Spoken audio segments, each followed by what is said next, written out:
Okay, hi, I don't even know how to start this. You know those stories you read on Reddit, the ones from True Off My Chest, or Am I the Asshole? That sounds so insane you can't believe they're real. Well, I'm living one. And I guess I need to just say it out loud. I need to tell someone. I need to know if I'm crazy or if I did the right thing. The title of my post would be something like, My 34F husband, 36M, the head of our architecture firm, publicly fired me for gross negligence based on his cousin's lies. 4 days later, I served him divorce papers and evidence of an $800,000 fraud scheme. Yeah, it's been a hell of a month. It started 4 days ago. No, wait, it started months ago. I was too stupid or too in love or too busy to see it. But the implosion, the day my life ended, that was last Tuesday. I was the chief creative officer at Hartwell and Keene Designs. My husband, Marcus Hartwell, was the CEO. And yes, my name is Elena Keene. It was our company. We built it from literally our spare bedroom 7 years ago. We poured every cent we had, every late night, every bit of our souls into it. We went from designing kitchen remodels for our neighbors to landing multi-million-dollar contracts for luxury hotels and minimalist skyscrapers. We made it. We had the downtown studio, the magazine features, the life. And then last Tuesday, I got a calendar invite, 10 a.m. Urgent project review, Skyrise. I thought it was weird. Usually Marcus or I would just yell across the studio, a formal invite. Strange, but okay. I grabbed my coffee and walked into the glass conference room, the one I designed, the one with the view of the entire skyline. And it wasn't a project review. It was an ambush. It was just Marcus and his cousin, Julian. God, Julian. We hired him 2 years ago, Marcus insisted. He's family Elena. He's got a business degree. He can handle the client acquisition, free you up for the real design work. And I agreed. I was grateful. I was grateful to be freed up. What a fool. Julian is all slick hair, expensive suits, and a smile that never, ever reaches his eyes. I sat down, and the vibe was wrong. It was icy. Marcus wouldn't look at me. He just pushed a tablet across the table. Elena, he said, and his voice was flat. Corporate, a voice I'd never heard him use with me. We have a catastrophic problem. On the screen was an email chain. It looked like it was from my account. My professional email. It was to our biggest competitor, Voss Innovations, and it looked like I had attached the preliminary renders and concept boards for the Skyrise project, our crown jewel, the project that was going to put us on the international map. It looked like I had just given it to them. I just stared at it. What is this? This isn't real, Marcus. This is fabricated. Look at the timestamps. We looked, Elena. Julian cut in, and his voice was just dripping with fake sympathy. It made my skin crawl. Voss pitched the Skyrise client yesterday. An almost identical concept. The client they're beyond furious. They're terminating the contract and threatening to sue us for breach. We're talking a $4 million loss, at least. I turned to my husband, my partner. The man I'd been with since college. Marcus, look at me. You know I wouldn't do this. This is insane. This is Julian. He finally looked at me, but it wasn't my Marcus. It was a stranger. His eyes were cold. Elena Keene, he said, reading from a script. As of this moment, your employment with Hartwell and Keene is terminated, effective immediately, for gross negligence and potential corporate espionage. We cannot have you in the building. I think I stopped breathing. You're firing me? Security will escort you to your desk to gather your personal effects. You have 5 minutes. Security, 2 guys I had coffee with every morning. They wouldn't look me in the eye. I was walked past my team, past the junior designers I had mentored, past the reception desk I'd picked the marble for. My entire life. I was just deleted. Julian stood in the conference room doorway watching me with this look of perfect, tragic concern. I wanted to vomit. I didn't cry. Not then. I was just numb. I got home to our apartment, the one I designed, the one that had been in Architectural Digest, and I just sat. I sat on our sofa for hours. Our dog, Bruno, just lay his head in my lap and whined. He knew. That numbness lasted until 3:00 a.m., and then the anger came. It was a cold anger, a clean anger. He didn't ask me. He didn't even talk to me. He, my husband, saw a fake email and chose to believe his snake of a cousin over his wife of 7 years, over his business partner. I picked up my phone. My first call wasn't to my mom. It wasn't to my friends. It was to Melinda Melcaris, the scariest, most brilliant, take-no-prisoners divorce and corporate lawyer in the city. Mel, I said, it's Elena. He finally did it, and I want you to burn him to the ground. My second call was to a man named Dr. Aris, my old digital design ethics professor, a man who was less a teacher and more a digital ghost. He runs a high-end digital forensics firm now. Dr. Aris, I said, I need you to find something. I need you to find out who really sent that email, and I need you to find out why. And that brings me to this morning, 96 hours after I was fired. My phone rang. It was Marcus. So, he said, and his voice was so smug, so condescending. Have you had time to think about your future, about what you did? I looked at my kitchen island. It wasn't a kitchen island anymore. It was a war room. It was covered in a thick, spiral-bound report from Dr. Eris, and next to it, a stack of divorce papers from Mel. Yeah, Marcus, I said, and my voice was sugar sweet. I have. Why don't you come home? We need to talk. He actually chuckled. Good, I'll be there by 7. I'm glad you're ready to be reasonable. Reasonable. I've laid it all out, the shock, the betrayal, the call that just broke the last bit of me. I spent the next 72 hours digging, and what I found, it was so much worse than I could have ever imagined. It wasn't just about a lie, it was about a massive criminal conspiracy. I'm about to walk you through what happened when I turned from a grieving wife into a detective in my own life. Should I go on? Okay, good. Because this is the part that makes me feel sick. This is the part where I learned my marriage was a complete sham and the company I'd built was being hollowed out from the inside.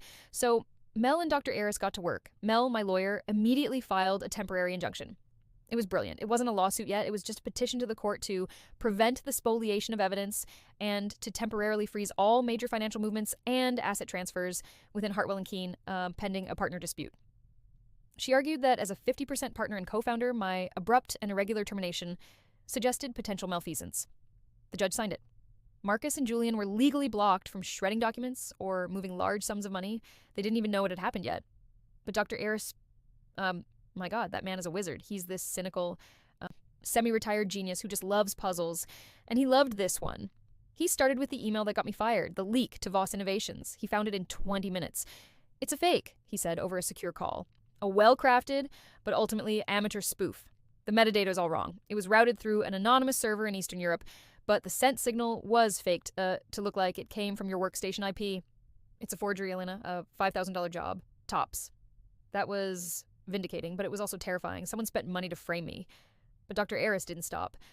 This is the distraction, Elena, he said, his voice gravelly. The fake email is the magician's left hand.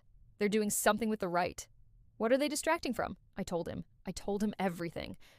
I told him how Marcus had promoted Julian to client acquisition and billing management about 6 months ago, how it was to free me up to be creative, how I was no longer on the daily accounting approvals, how I'd been so grateful to be sidelined from the boring stuff. God, I was so stupid.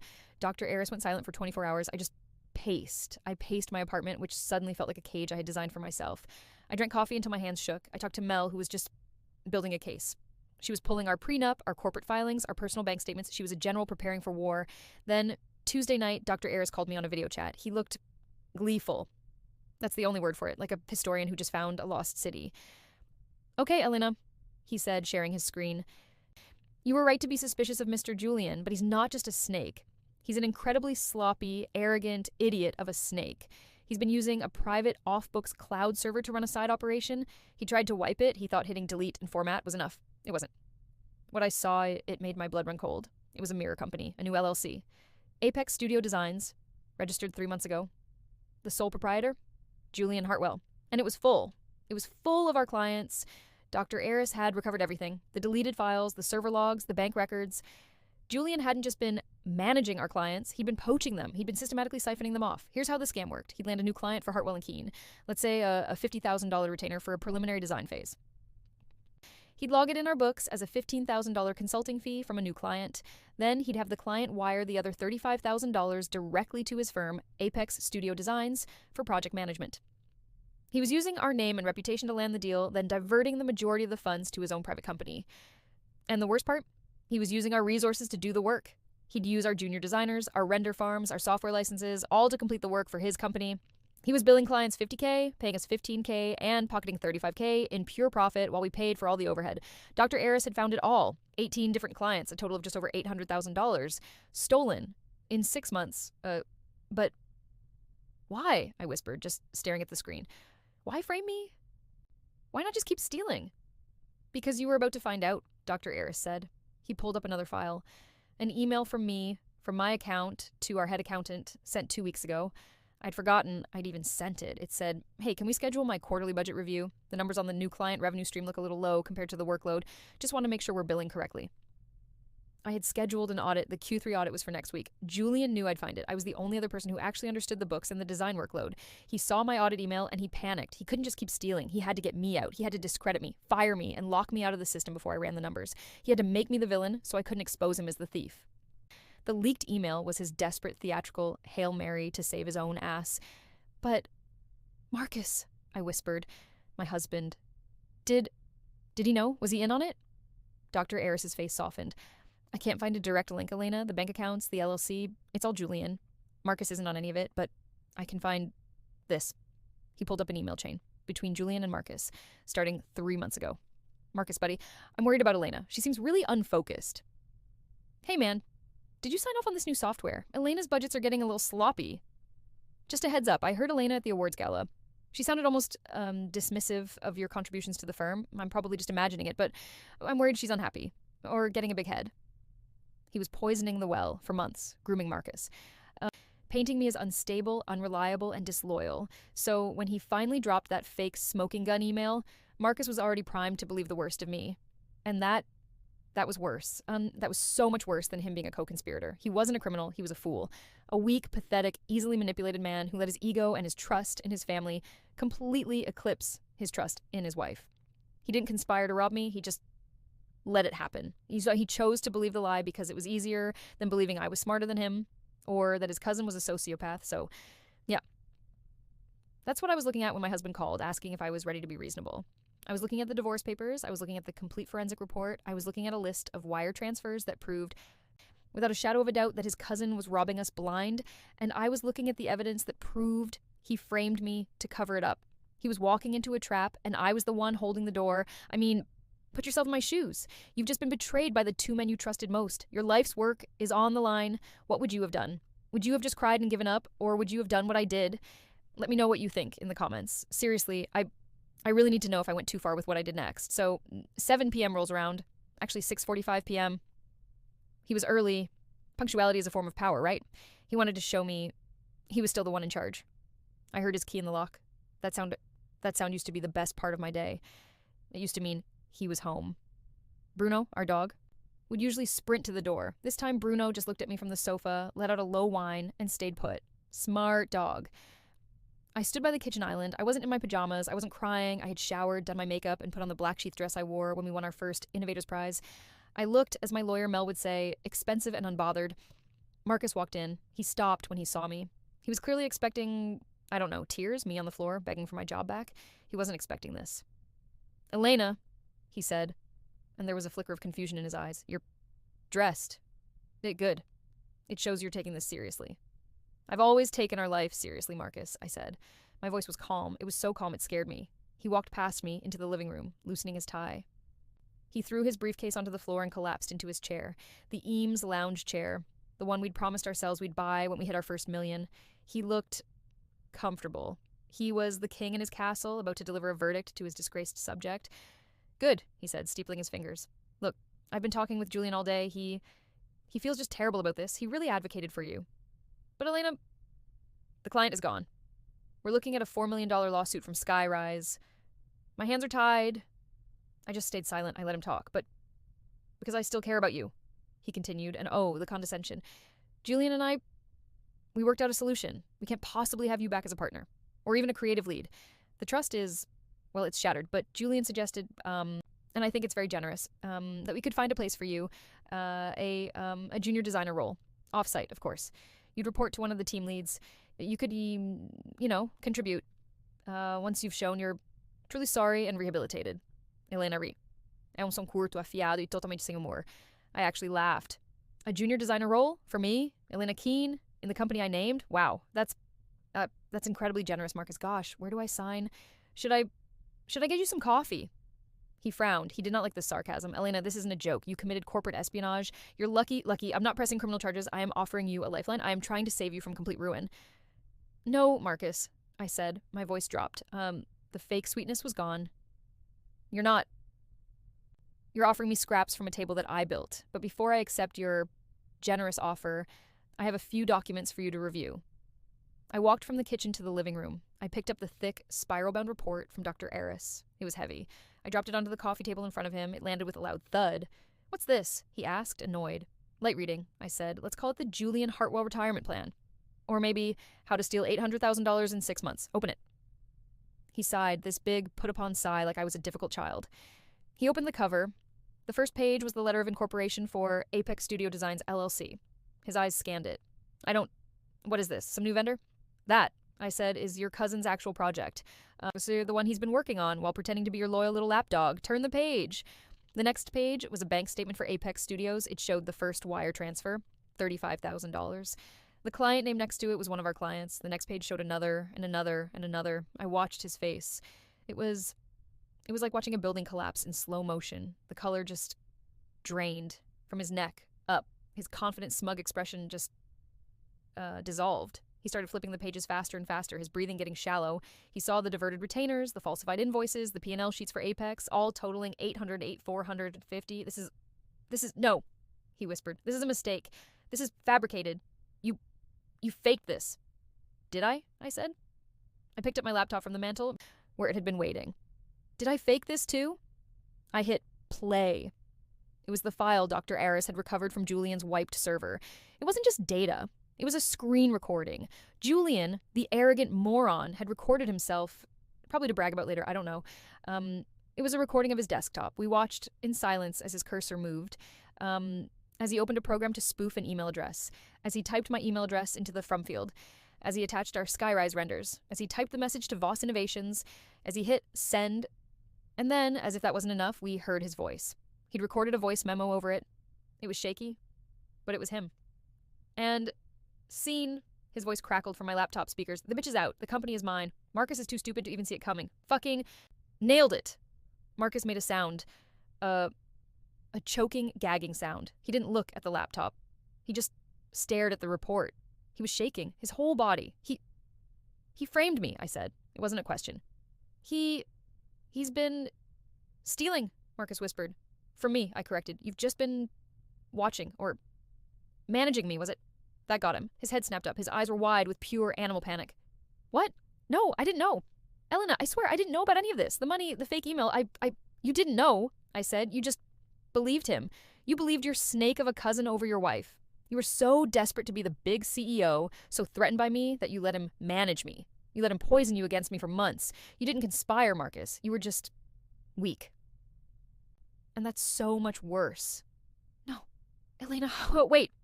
He stood up, knocking his chair back. We can fix this. We'll fire him. Right now, we'll go to the police. Together, we can save the firm. Our firm. He was still trying to save the firm. He still didn't get it. I walked back to the kitchen island. I picked up the other stack of papers, the ones from Mel. I walked back and dropped them right on top of the fraud report. What's that? He whispered. Those, I said, are our divorce papers. I'm filing for an emergency dissolution of marriage based on gross misconduct and financial dissipation of marital assets. My lawyer, Mel Karras, I'm sure you've heard of her, is filing them tomorrow morning at 8 a.m. sharp. He recoiled from the papers as if they were on fire. And that, I said, pointing to the fraud report, is Exhibit A, a copy of which has already been messengered to the district attorney's office and the state's architectural licensing board.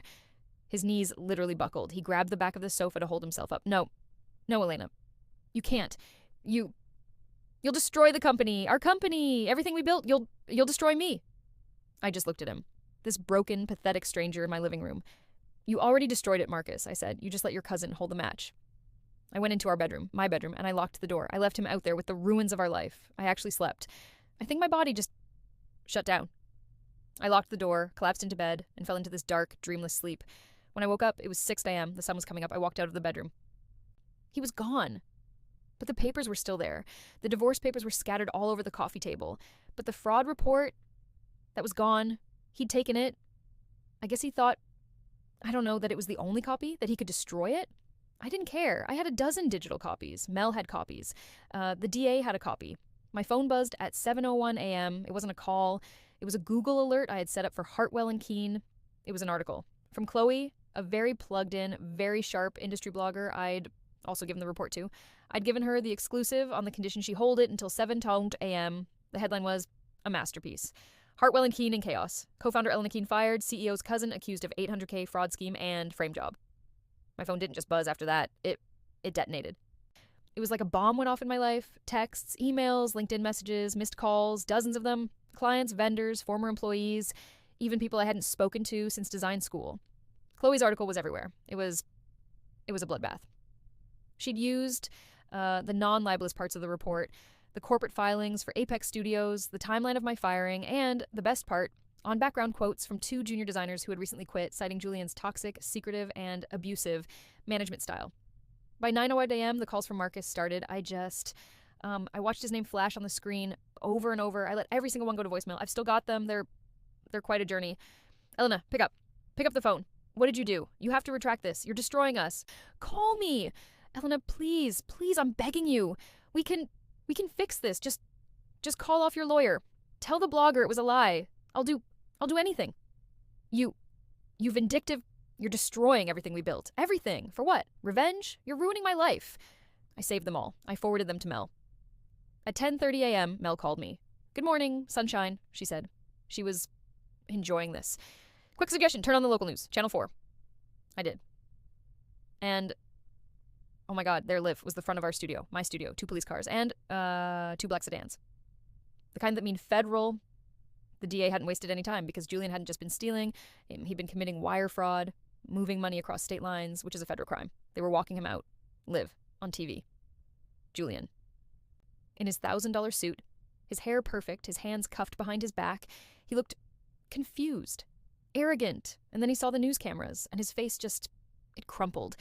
He looked like a child. It was satisfying. I'm not going to lie to you. It was deeply, darkly satisfying. And then my phone rang. An unknown number. I don't know why. I picked it up. Elena, oh my God, thank God. It was Julian. He was whispering, frantic. He was calling me from the back of the police car. You have to help me, he was whispering. This is all Marcus. It was all him. He set me up. He was jealous. He was jealous of my client connections. He forced me to set up Apex. He said if I didn't help him find a way to get you out, he'd ruin me. I have proof, Elena. I have texts. I can help you. I can help you take him down. Just call the DA. Tell them it was all Marcus. Post my bail, please. I couldn't believe the audacity.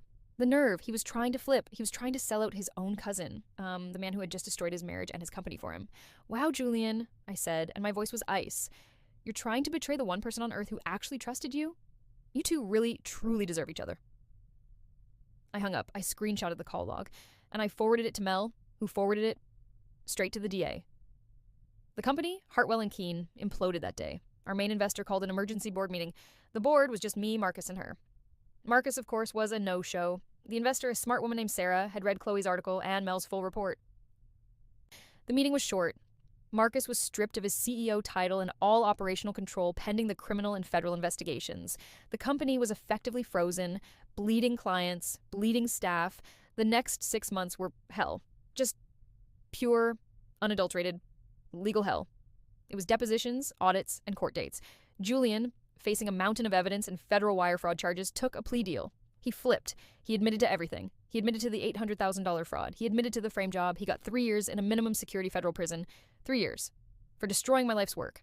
And Marcus, his fate was, in a way, worse. He wasn't charged with the fraud. The DA couldn't prove he knew about the theft, but he was charged with conspiracy for managing me out. And perjury. For lying in his initial deposition, where he'd sworn under oath that I was the one who leaked the files. He pled down. He got 2 years of probation, no jail time. But the real sentence, the one I had been waiting for, came from the state architectural board. Based on my testimony, the evidence of the setup, the federal case, and his gross professional misconduct, they revoked his architectural license permanently. He couldn't design. He couldn't sign a blueprint. He couldn't be a director of a licensed firm in the state ever again. His career, the only thing he had ever really loved, was over. He was just Marcus Hartwell, a guy in a nice suit with nowhere to go. So it was over, but everything was gone. Hartwell and Keene was dead. The name was toxic. The brand was radioactive. Our investor, Sarah, had pulled her funding. The firm was declared bankrupt, its assets frozen. Our divorce was finalized. It was brutal. But Mel was, as I've said, a shark, because Marcus had been found to have actively dissipated marital assets by looking the other way while Julian stole $800K and had committed economic fault against me, his partner, the judge. Didn't just split our personal assets 50-50. I was awarded 70% of our liquid assets, and I got the apartment. The one I designed, I got it free and clear as damages. I had, as Mel put it, a war chest. I thought I would just, sell the apartment, move to Italy or something, just disappear. And then Sarah, the investor, called me. Elena, she said, I just lost $5 million in that dumpster fire. But my investment was never in Marcus, and it damn sure wasn't in that moron cousin. My investment was in you, your designs, your leadership. The company is bankrupt, which means its assets are for sale. The leases, the equipment, the intellectual property, it's all going to auction for pennies on the dollar. I want to back you in buying it all back. And that's what we did. I took my settlement money, Sarah brought in new capital, and we went to a bankruptcy auction. I bought back my designs, my contracts, the ones that hadn't fled, my computers, my render farms. I even bought back the Eames lounge chair, just because. I got a decade's worth of work for about 10 cents on the dollar. 2 months later, I opened the doors to Axiom Design Group. I opened them in the exact same studio. I just had the locks changed. My first act as CEO of Axiom. I rehired the 20 core designers and staff from Hartwell and Keene, the ones who had been loyal, the ones who had been disgusted by what happened, the ones who had sent me texts of support, even when they thought I was down and out. My second act, I installed a new all-female leadership team. We built the company on a new foundation, radical, absolute transparency, no managing people, no backroom deals. Every client contract is open for the entire leadership team to review. That was a year ago. Today Axiom Design is thriving. We just landed the Skyrise project. Yeah, the same one. The client came back to us. They said Voss Innovations couldn't execute the vision. They said, we weren't buying Hartwell and Keene. We were buying your design, Elena. We're glad you're back to finish it. It's poetic, I guess. And then last week, the final weird coda to this whole story. I was at the coffee shop down the street from the studio. Bruno was with me, sleeping at my feet. I was waiting for my latte, scrolling through renders on my phone, and I heard a voice. He looks good. I looked up. It was Marcus. I almost didn't recognize him. The $1,000 suit, the perfect hair, the power. It was all gone. He was wearing jeans and a fleece vest. He looked normal and so tired. The fire was just gone from his eyes. He's a good dog, I said. Bruno, the ultimate traitor, wagged his tail. We just stood there for a full, horribly awkward minute. I heard about the Skyrise project, he said, staring into his own coffee cup. Congratulations, it's a brilliant design. It always was. Thanks, I said. I'm working in freelance consulting now, he offered, though I hadn't asked. Helping startups with their office layouts. It's work. That's good, Marcus. I'm glad you found something. The barista called my name. Elena! I picked up my cup. I turned to leave. Elena, wait, he said, and his voice was so small. That company you built, Axiom, it's incredible. It's what we were supposed to be. Before I listened to him, before I got so arrogant and stupid, I'm sorry. I know it doesn't mean anything, not now, but I'm sorry I broke it. I looked at him. The man who had been my entire world, the man who had tried to reduce me to a junior designer. And I just nodded. I know, Marcus, I said. Goodbye. I walked out of the coffee shop, Bruno trotting happily beside me, and I didn't feel angry, I didn't feel sad, I didn't even feel victorious. He wasn't the villain of my story anymore. He wasn't anything anymore. He was just a character from the prologue. My real story, the one I'm writing, was just starting. So that's the story. That's how my life burned to the ground and how I rebuilt it from the ashes. It was the worst year of my life. But in a really, really strange way, it was the best thing that ever happened to me. It showed me exactly who I was. But I have to know, I've been holding this in for so long. What do you guys think? Am I the asshole for going nuclear? Did I go too far? When I had the evidence, should I have just quietly divorced him? Or was I right to burn it all down? To send that report to the DA and the blogger and take everything? Was this justice or was this revenge? And honestly, is there a difference? Please let me know your thoughts in the comments below. I'm going to be reading every single one. Thanks for listening.